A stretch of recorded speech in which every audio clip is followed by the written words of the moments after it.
so many people out of the rotation, can you get a proper evaluation of how the offense and defense are doing this season? Yeah, I mean, I definitely think so. I mean, obviously missing some, key ingredients for sure, which makes it a little bit tougher. But, tonight we didn't have our pop for sure. We weren't playing at the pace that we needed to. Guys have been training hard, just kind of fell flat today. You can see that early in the first quarter. We weren't getting to the paint as much as we could. Obviously, we were taking the ball in the net, so our defense, I told these guys, nights like this when we don't have our pace, we still can control the defensive activity. We turned it up in the third quarter, but obviously the Hornets had a heck of a night. But I'm liking what I'm seeing from all these guys. I mean, the movement's been there. We got to initiate, some advantages a little bit differently. And that's stuff that we'll just continue to add. But stressing the movement, the pace, we just fell a little bit flat today. So how do you assess the first half defense in particular? Like you say, you turned it up in the second half, but in the first half, what do you assess? Like, what did you get out of watching that?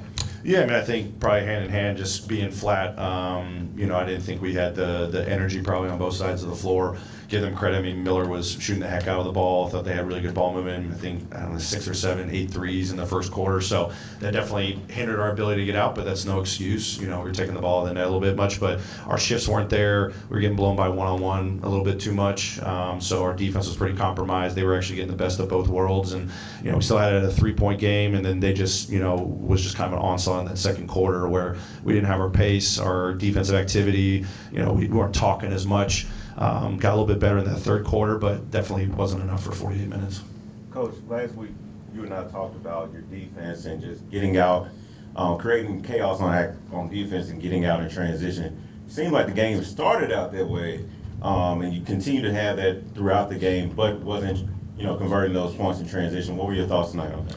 Yeah, I mean, that's got to be a calling card for us is our competitiveness on the defensive side, our activity. I don't think it was there in the first quarter. We got to have it for 48 minutes. We paid the price, give the Hornets credit. I mean, they took advantage of a lot of our missed shifts or, poor on-ball defense. This is the learning curve, for us right now. So we got to get out there. I think our guys have been training hard, but we got to be able to sustain that effort level on both sides of the floor because we're asking a lot, play faster than we've done in the past. Our rotations have to be on point. Our movement on the offense, we're moving a lot more off the ball than we've done in the past. We're trying to create more 50-50 balls, so we're asking them to do a lot, so they're kind of calibrating, day to day, and we'll get better from this for sure. Taylor, it looked like when you pulled Zach out, it was an extended teaching moment. How important are those, that sort of give and take? How important is that for him coming into this league? Yeah, very important. I mean, obviously, I think he can have a substantial impact. He's learning a lot. Obviously, he's trying to figure out the speed we're playing with, the spacing. We're just kind of gradually installing stuff as a team. And, he's coming from a different environment, at Purdue with a different style. And I'm just trying to continue to encourage him on the great things I'm seeing. And, I keep talking about the speed of the game and the physicality of the game, just trying to know that, guys are going to be trying to push him off his spot. So how he's trying to, kind of dictate where he wants to go on the offensive side, especially on the interior. And, guys are swarming him and finishing with contact and, not shying away from that stuff. So just trying to provide him that feedback of like the nuggets that I'm seeing that, he's trying to do the right things. And when he may not be getting the results, what he can do differently in the next opportunity. Coach, going into that fourth quarter, they were flirting with like 50% from the three-point line. You were dominated with points in the paint, 50-30. Just what's going to be your teaching moments on defending the paint, protecting the perimeter, chasing them off the line, that sort of thing in the coming days? Yeah, we'll watch the film, and our point of attack defense has got to get better. Our pick and roll, we're not trying to throw everything out there and just adjust. Every single time we got to be good at our base defense. It's only our second preseason game.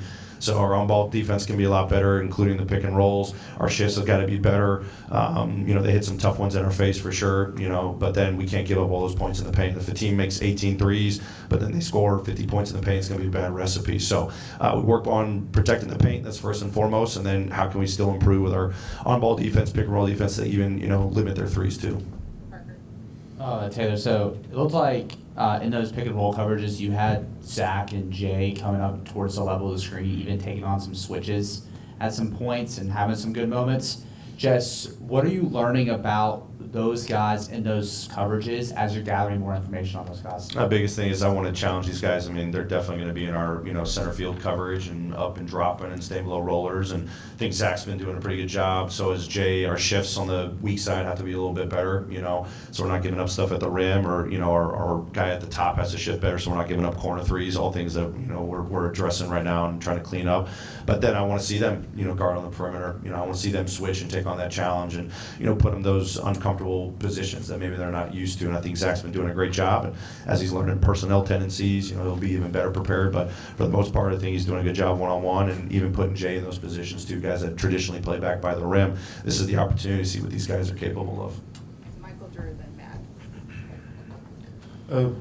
Two-part question. One, how is Marcus Smart doing? And then two, it kind of similar to like with John the last game, comes back in and then leaves. When they come back in the game, after they have those first minor tweaks, is that more of them telling you like, hey, I'm fine, I could go play? Like, how do you assess how those situations are handled? Yeah, Marcus is doing okay. Took a knee to knee, and then I just wanted to be precautious there. Throughout preseason, I didn't, feel like it was needed for him to get back in there after he went knee to knee. And then it's a collective process. It's with the player, it's the medical, and myself, and ultimately I make the final call. But we want to know if they are clear to play, then we just make that decision.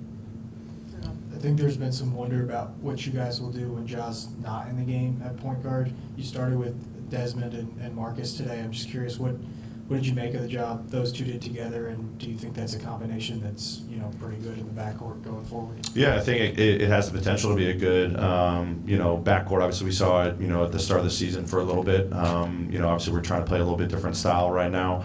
But yeah, that's definitely on our mind. When Ja's out of the game, how we're creating advantages. We still got to try to maintain the same pace, even with one of the best, open court players in the game. I think those guys are doing a good job, trying to get in that conditioning, that sustainability I keep talking about, that pace that we want to play at.